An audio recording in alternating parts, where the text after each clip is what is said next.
Bonjour. Le projet est en contact avec vous Guru.market. Merci d'avoir prêté attention à notre critique vidéo. Nous comparons les performances actuelles de l'entreprise Establishment Lab Holdings Inc., ticker ESTA. Cet examen est basé sur des informations en date du 13 septembre 2024.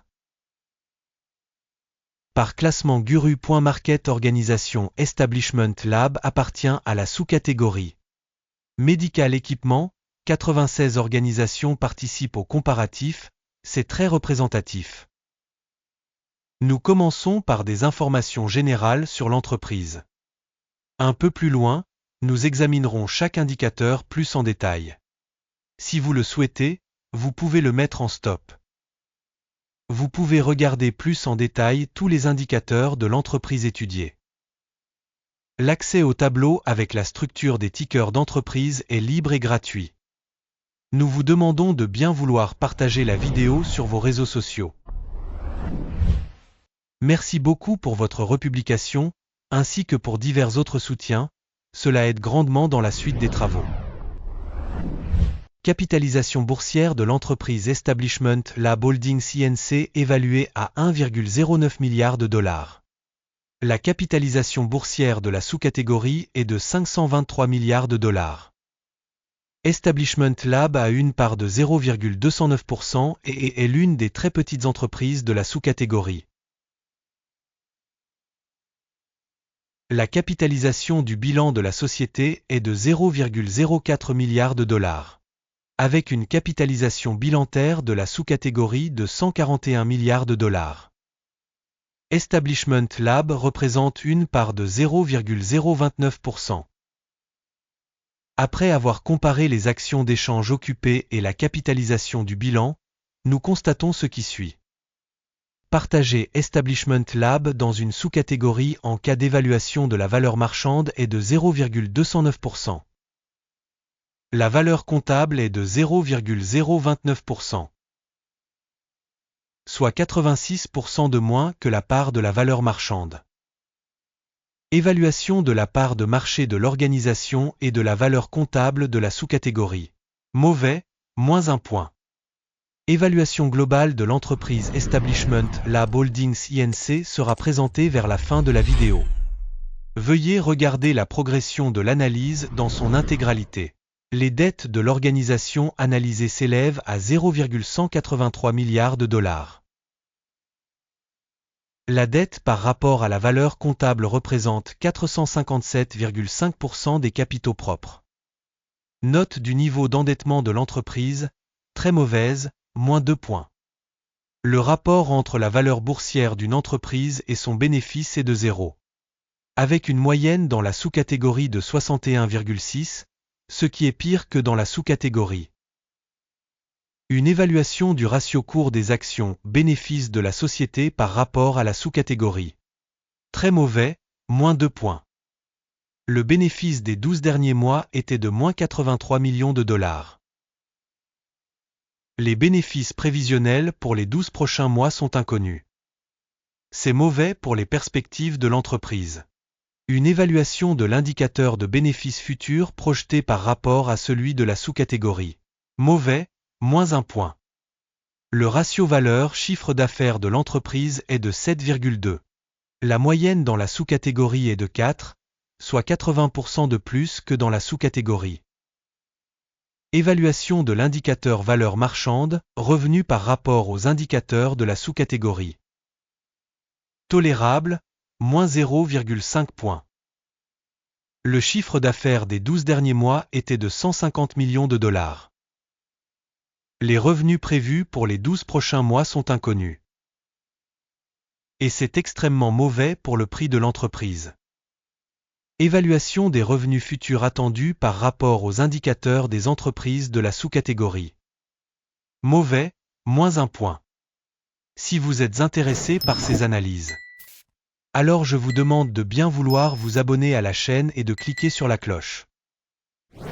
La marge est de moins 55%, avec une moyenne dans la sous-catégorie de 6,4%. La différence entre la moyenne de la sous-catégorie et la performance de l'entreprise est de 61,4%. Évaluation de la marginalité par rapport aux indicateurs des entreprises de la sous-catégorie tolérable, moins 0,5 points. La part de l'entreprise en nombre d'employés dans cette sous-catégorie est de 0,242%. Cela représente une augmentation de 16% de la part de capitalisation boursière. Cela montre le déséquilibre des prix du marché de l'organisation Establishment Lab, probablement vers la sous-estimation. Le montant du capital marchand par employé de l'entreprise est égal à 1202 000 $. Alors que dans la sous-catégorie 1396 000 $. La différence entre la moyenne de la sous-catégorie et la performance de l'entreprise est de 13,9%. Estimation du montant du capital par salarié par rapport aux indicateurs de la sous-catégorie. Bond 0.5 point.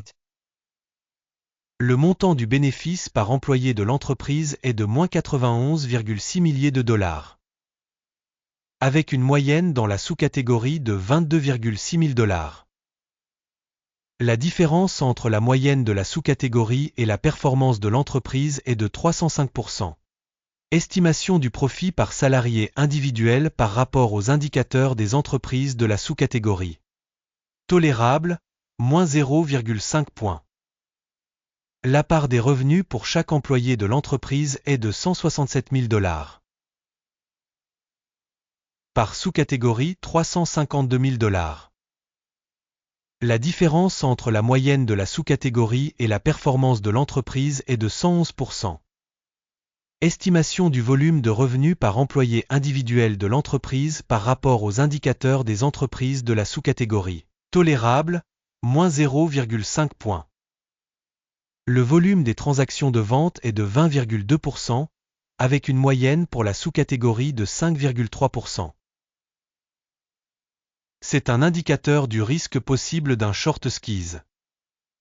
Indicateur technique RSI 14 montre un niveau de 47% pour l'entreprise Establishment Lab Holdings Inc. Pour la sous-catégorie, le niveau RSI 14 est d'environ 50%. Techniquement, les titres de sous-catégorie sont valorisés de la même manière que les actions Establishment Lab Holdings Inc. Comparez la dynamique du cours des actions d'une entreprise Establishment Lab Holdings Inc. et partage de sous-catégories. Nous verrons qu'au cours des 12 derniers mois, les actions de la société Establishment Lab Holdings Inc. a montré un changement de moins 20,9%. Contre les changements de prix dans la sous-catégorie de 0,4%. Cela n'indique clairement rien, mais ce fait doit être pris en compte. Avant de montrer la note finale, s'il vous plaît, laissez votre évaluation des actions de la société Establishment Lab Holdings Inc. dans les commentaires de cette vidéo.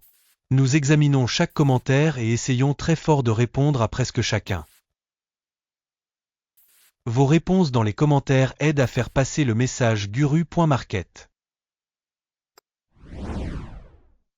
Le résultat global est le suivant, moins 8,5 points sur 10. Résultat moyen pour la sous-catégorie, moins 1,4 points. Si vous regardez au sens large, sur l'ensemble du marché, on constate que la note moyenne sur l'ensemble du marché est de 0,3 points. Contre un score de moins 8,5 points pour l'entreprise Establishment Lab Holdings Inc. Passons au tableau de commande, qui est à votre disposition, le lien est dans le commentaire épinglé. Le tableau des commandes contient absolument toutes les décisions précédemment prises par le système d'information et de référence Guru.market. L'accès au tableau de commande est gratuit et ouvert, lien en commentaire épinglé. Basé sur l'analyse de l'entreprise Establishment Lab Holdings Inc. Guru Markets. Ouvrir un accord parce que Establishment Lab Holdings Inc., l'entreprise la plus surévaluée de la sous-catégorie. Permettez-moi de vous le rappeler, le 21 septembre 2023. Une commande a été publiée, ticker TMDX. Système de référence de valorisation des stocks Guru.market, une décision est prise sur cette commande. Conclure l'affaire. La perte finale était de 159,5%. Merci beaucoup d'avoir regardé cette vidéo et d'utiliser le système d'information et de référence Guru.market. Vous êtes vraiment le meilleur public de la planète.